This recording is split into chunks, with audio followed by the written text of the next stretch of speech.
এখানে বর্তমান অন্তর্বর্তীকালীন সরকার তার প্রধান পরিষ্কারভাবে বলেছে যে তিনটা মৌলিক দাবি বাস্তবায়নের পরেই এদেশ সুন্দর হওয়ার প্রক্রিয়া, এইটাই সে আমাদের কাছে ব্যক্ত করতে চেয়েছে।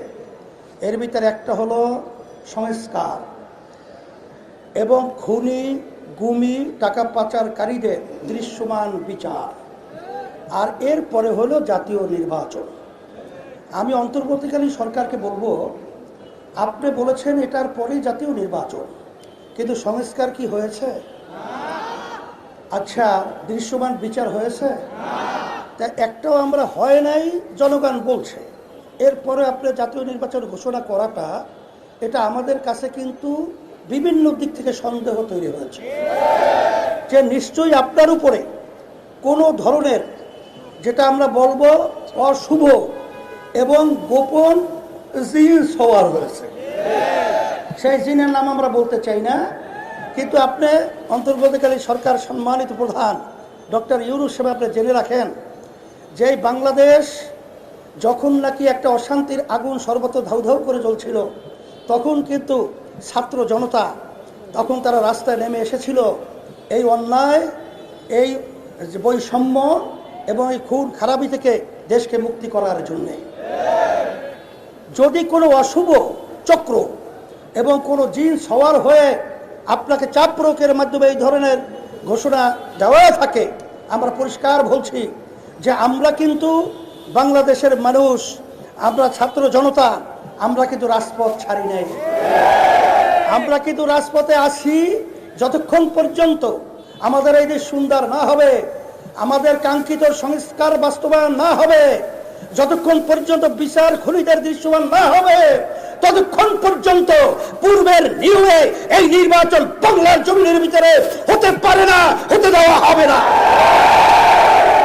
সাথে সাথে আপনারা জানেন যে বাংলাদেশে 53 বছর যে পদ্ধতিতে নির্বাচন হয়েছে, এই নির্বাচন পদ্ধতি সংস্কার হইল প্রধান সংস্কারের মূল লক্ষ্য। সেই সংস্কারটাই হলো 91 দেশের মতো, যেখানে পিআর পদ্ধতি নির্বাচনের মাধ্যমে সেই দেশ রাজনৈতিক অশান্তি, অরাজকতা, খুন খারাপি অনেকাংশে সুন্দর পরিবেশ তৈরি হয়েছে। আমরা দাবি করেছি যে পিআর পদ্ধতি নির্বাচনের মাধ্যমে এই দেশ সুন্দর হওয়া সম্ভব। পেশি শক্তি এবং কালো টাকার দৌরাত্ম্য এবং বিভিন্ন পর্যায়ে যে গুন্ডাদের তাণ্ডব, এটা বন্ধ হওয়ার একমাত্র পদ্ধতি হলো পিআর পদ্ধতি নির্বাচন। আপনারা দেখেছেন যে আজকে সুজন নামক একটা সংস্থা, তারা সাধারণ মানুষ বাংলাদেশের তাদের কাছে জরিপ করেছে, সেই জরিপের ভিতরে 71% মানুষ তারা পিআর পদ্ধতিতে নির্বাচন চায়। এখনো কি আপনি বুঝেন না? না আপনাদেরকে আরো সুন্দরভাবে বুঝাতে হবে? আমরা পরিষ্কার বলছি, এখন কিন্তু সর্বশ্রেণীর মানুষ, সাংবাদিক এবং সর্বমহলে সকলের দাবি হলো পিআর পদ্ধতি নির্বাচন বাংলাদেশে অনুষ্ঠিত হতে হবে এবং সংস্কার দৃশ্যমান হতে হবে এবং জুলাই সনদ আইনি তার স্বীকৃতি দিতে হবে। যদি জুলাই সনদ আইনি স্বীকৃতি না হয়, তারা ক্ষমতায় আসবে, 2 বছরে তারা পাশ করিয়ে নেবে। এটা হইলে গ্রাম্য কথা আছে, গুড়ে বালি।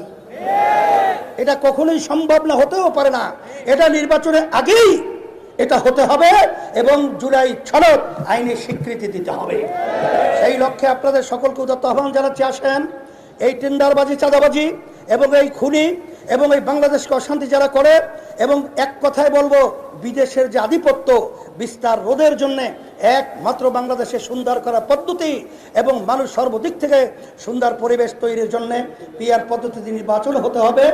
দৈনিক বাংলাদেশ মিডিয়া, সত্যের সন্ধানে সারাক্ষণ।